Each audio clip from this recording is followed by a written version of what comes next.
उत्तर प्रदेश के एक छोटे से गांव रामपुरा में एक डॉक्टर रहता था। डॉक्टर हरिराम। पढ़ाई लिखाई उसने शहर में की थी, लेकिन गांव लौटकर अपनी दुकान नुमा क्लिनिक खोल लिया। गांव वाले उसे भगवान से कम नहीं मानते थे, क्योंकि बीमारी में वही एकमात्र सहारा था। लेकिन डॉक्टर साहब का दिल दूसरों की सेवा में नहीं, बल्कि पैसे में बसता था।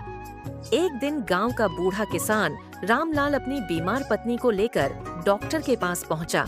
रामलाल हाथ जोड़कर कहता है, डॉक्टर बाबू, मेरी घरवाली कई दिन से तेज बुखार में है, कुछ दवाई दे दीजिए। हाँ हाँ, दवाई तो दूंगा, लेकिन पहले फीस लाओ। बिना पैसे इलाज कैसे होगा? डॉक्टर बाबू, अभी तो पैसे नहीं हैं, परसों गेहूं बेचकर दे दूंगा, आप पहले दवा दे दीजिए। रामलाल, ये कोई मंदिर नहीं है। यहाँ सब पहले पैसे देते हैं, फिर इलाज होता है। तुम्हारे जैसे लोग तो पैसे लेकर भाग जाएंगे। बेचारा रामलाल सिर झुकाकर खड़ा रह गया। उसकी पत्नी खांसते खांसते कमजोर हो रही थी। गांव के लोग भी यह दृश्य देखकर आपस में कानाफूसी करने लगे।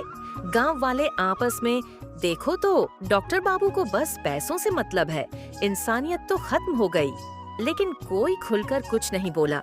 इसी बीच एक गरीब मजदूर की बेटी गीता डॉक्टर के पास दौड़ती हुई आई।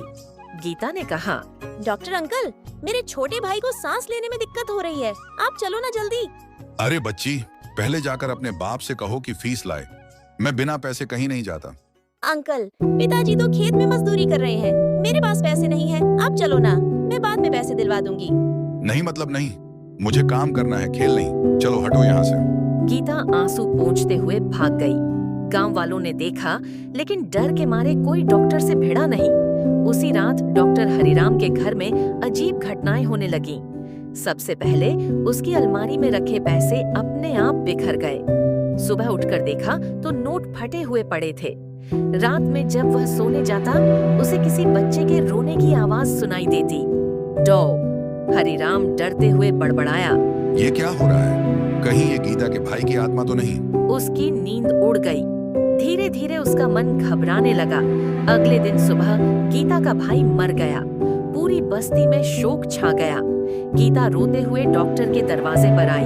गीता चिल्लाकर कहती है, अगर तुम कल आ जाते तो मेरा भाई बच जाता, तुम्हें बस पैसों की पड़ी थी।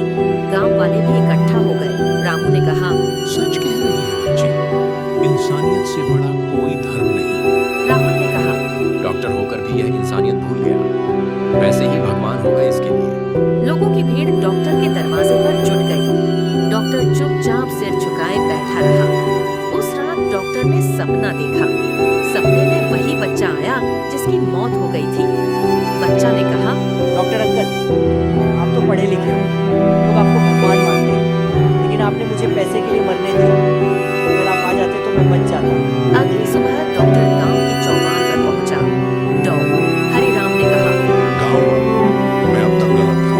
मैंने पैसे को इंसानियत से बड़ा समझा। कल गीता के भाई की मौत ने मुझे झक छोड़ दिया। अब से मैं गरीबों से फीस नहीं लूंगा।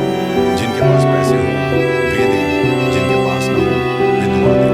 गांव वाले चौंक गए। रामलाल ने कहा, डॉक्टर बाबू, देर से ही सही, आपको इंसानियत की समझ आ गई, यही सबसे बड़ी दवा है।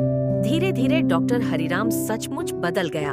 अब वह गरीबों का मुफ्त इलाज करता, दवाइयां उधार देता और जिनसे बन पाता उनसे थोड़ी फीस लेता। गांव वालों का भरोसा लौट आया। गीता भी अब डॉक्टर को अंकल कहकर मुस्कुराने लगी। डॉक्टर ने सोचा, सच्चा सुख पैसे बटोरने में नहीं, बल्कि लोगों के चेहरे पर मुस्कान लाने में है।